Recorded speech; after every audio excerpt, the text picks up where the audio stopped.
Paz do Senhor, meus irmãos, tudo bem? Glórias a Deus. Queridos, eu queria falar hoje com vocês sobre um tema que está no meu coração, um tema forte que o Espírito Santo colocou no meu coração, que é sobre restauração de vidas, né? E primeira coisa que eu queria abordar é sobre o amor de Deus sobre as nossas vidas e sobre o amor que nós cristãos, nós que temos vida com Deus, que praticamos o Evangelho de Cristo, precisamos ter em relação ao próximo, né? E o que me salta ao coração são as provas, são as manifestações do amor de Deus. A primeira delas é o amor de Deus, né? Que Ele deu o que tinha de mais precioso para salvar toda a humanidade, para que nós pudéssemos ter em Cristo Jesus a salvação. Ou seja, que nós não venhamos a morrer no pecado e assim ter a condenação eterna. Então ele veio para nos salvar, né? Eu estava lendo um texto que diz que Jesus diz: eu não vim para julgar o mundo, mas para salvá-lo. E muitas vezes nós que conhecemos a Cristo, nós não queremos muitas vezes salvar as pessoas, nós queremos julgá-las, né? Nós queremos, tem alguns ministérios que falam que a pessoa que não entregou a vida a Jesus, ela é criatura, né? Então é uma coisa fora de série, né? E nós precisamos demonstrar este amor, né? Pelo próximo, né? E Jesus, ele coloca esse amor à nossa disposição, em primeiro lugar, para que nós tenhamos certeza da nossa salvação. Porque Jesus salva, né? Porque a entrega dele, ele pagou por mim, por você, com sangue.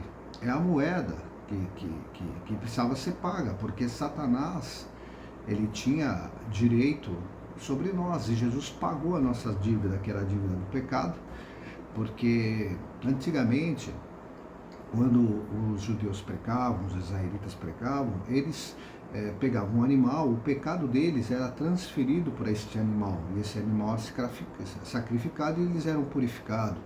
E Jesus é o Cordeiro de Deus que tira o pecado do mundo, então não é necessário mais o sacrifício. Jesus hoje, ele colocou definitivamente o pecado, a paga do pecado, ele colocou 100%. Então hoje o seu pecado está pago, você precisa pedir perdão. E o que Jesus disse para a mulher no fluxo da mulher adúltera, né? Vai e não peque mais. Então o perdão de Deus, a graça de Deus, não é uma avaliação para que você continue tendo uma vida de pecado, porque o pecado gera consequência, né? Mesmo Davi mesmo, ele pecou com Betseba e tudo e mandou Urias para a morte. O Senhor o perdoou, mas ele viveu a consequência. Dentro da casa dele, o filho dele se levantou contra ele, um filho estrupou a irmã e aí o outro lutou contra ele. Então, Deus perdoa, porém existe a consequência, né? O amor de Deus, ele traz para nós, primeiro, salvação, segundo, a proteção. Olha o que diz no Salmo 91, versículo 9. Você disse: o Senhor é meu refúgio. Você fez do Altíssimo a sua morada. Nenhum mal lhe sucederá, praga nenhuma chegará à sua tenda, porque aos seus anjos ele dará ordem ao teu respeito para que te guardem em todos os teus caminhos. Eles te sustentarão nas mãos para que você não tropece em alguma pedra. Você pisará o leão e a cobra, e com os pés esmagará o leãozinho e a serpente. Deus diz: porque a mim se apegou com amor, eu o livrarei, eu protegerei, porque conhece o meu nome.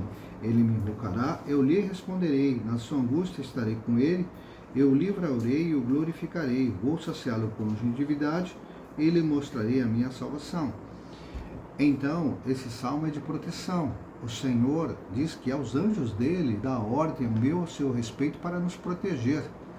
né? Nós vemos lá no livro de Ezequias, que Ezequias, ele orou ao Senhor, ele se arrependeu ao Senhor, porque o exército sírio tinha sitiado a cidade. E a Bíblia diz que o Senhor mandou um anjo, e esse anjo matou 185 mil soldados da Síria. E aqui o Senhor está dizendo que ele dá ordem aos seus anjos, né? Não é um só, é mais do que um, né? Para proteger eu e você. Então, quando você entrega a sua vida a Jesus e você anda com Cristo, você tem, além da salvação, você tem a proteção também. Em terceiro, Deus nos consola, né? Ele traz o consolo, né? Existe uma palavra gospel que diz que diante do Senhor até a tristeza salta de alegria, né? E o amor de Deus é que nos ampara, né? Ele que traz o consolo, ele que traz o conforto para nós, porque muitas vezes estamos passando por luto de vida, luto de morte, porque às vezes perdemos coisas ficam para trás, que a gente passa um tempo de luto, é algo que foi desfeito, é um compromisso que foi desfeito, perder o emprego, coisas que trazem dor e sofrimento, né? E no Salmo 94, 18 e 19 diz assim: quando eu disse, os meus pés escorregam, teu amor leal, Senhor, me amparou. E quando a ansiedade já me dominava no íntimo, o teu consolo trouxe alívio à minha alma. Então Deus, ele traz o alívio para o teu sofrimento, né? Ele traz ali paz, né? E também o Senhor é bondoso. Deus é bom, né? Ele ama a justiça e a retidão. A terra está cheia da bondade do Senhor. Então você pode contar com a bondade de Deus, né? Todas as coisas cooperam para o bem daqueles que amam a Deus. Se você ama a Deus e você vive uma vida com Deus, você tem essa benécia sobre a tua vida, né? Que o Senhor vai te dar, você vai ver manifesta a bondade de Deus. Salmo 34 diz: provai e veja que o Senhor é bom. Então você vai ter essa prova. Deus vai te conceder uma maneira de você provar isso dele, para você ver realmente a bondade de Deus, né? No momento que você está vivendo uma dificuldade, é um momento que você ora ao Senhor e fala: Senhor, me dá um sinal do teu favor, e ele vai te dar. Eu creio nisso. O Senhor também perdoa, como eu já falei, né? Deus perdoa, como perdoou Davi, mas a consequência vem. Mas se você confessar os seus pecados, ele é fiel e justo para perdoar nossos pecados e purificar de toda a injustiça. Quando você está sendo vítima de uma injustiça e você se coloca diante de Deus e pede perdão, o Senhor te perdoa e te dá uma nova chance, né? Então nós precisamos viver isso do Senhor. E Deus dá a palavra dele é que nos alimenta, que nos dá vida, que nos dá rema, que nos estrutura, que nos dá fundamento, que nos dá alicerce para seguir a vida.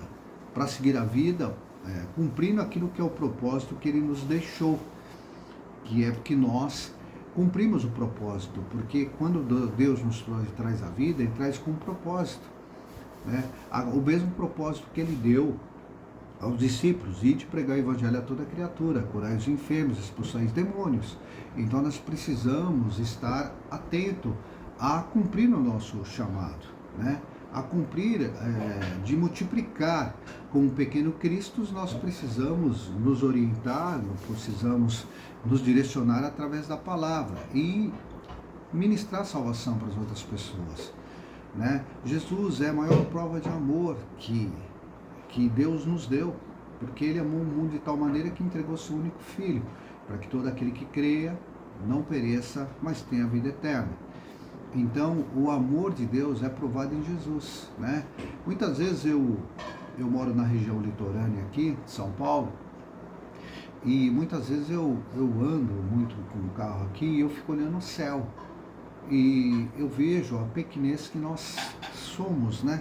Em relação à grandeza de Deus, né? Porque você vê que você está na terra, tem a gravidade que não faz você cair para cima, você tem o ar que você respira, você tem as florestas, o mar não pode ultrapassar os limites que Deus o colocou, e você olha para aquele baita céu, onde tinha uma lua maravilhosa aqui, grande e tudo, e você vê que é impossível você compreender essas coisas, porque Deus limitou também o conhecimento humano, né? Você vê que para sair daqui, para ir para um outro planeta aqui, não sei quantos anos-luz, quer dizer, o homem não tem vida suficiente para poder sair, para ir conhecer outros planetas, né? A maioria do homem precisava 2 gerações, 3 gerações para chegar em outros lugares. Outros lugares é impossível chegar, né? Então você vê aí a totalidade do poder de Deus e a soberania dele sobre nós, né? Muitas vezes nós queremos fazer Deus de servo, que Deus ele se submeta às nossas vontades, mas na verdade é o contrário. O amor de Deus por nós já foi demonstrado, mas nós que servimos a Ele que é onipotente, Ele que é onisciente, Ele que é o poderoso, Ele que é o Deus das nossas almas, Ele que preparou um lugar para nós no paraíso, para nós vivermos eternamente em gozo e alegria com Ele. Então nós precisamos ter total submissão a Deus, para que nós possamos viver essas bênçãos que está destinada. Amém? Que este amor se manifeste na sua vida, porque o amor é dom de Deus, né? E a Bíblia nos ensina que no final dos tempos o amor se esfriaria, e na verdade tem se esfriado. Você para o carro no semáforo, vem um monte de gente pedir as coisas, pedir dinheiro, pedir aquilo, e você não sabe a realidade, se aquela pessoa tem necessidade ou é para usar droga, você não sabe, ou às vezes a pessoa está até ali, tem até uma condição, e está ali porque quer abusar da bondade, né, das pessoas.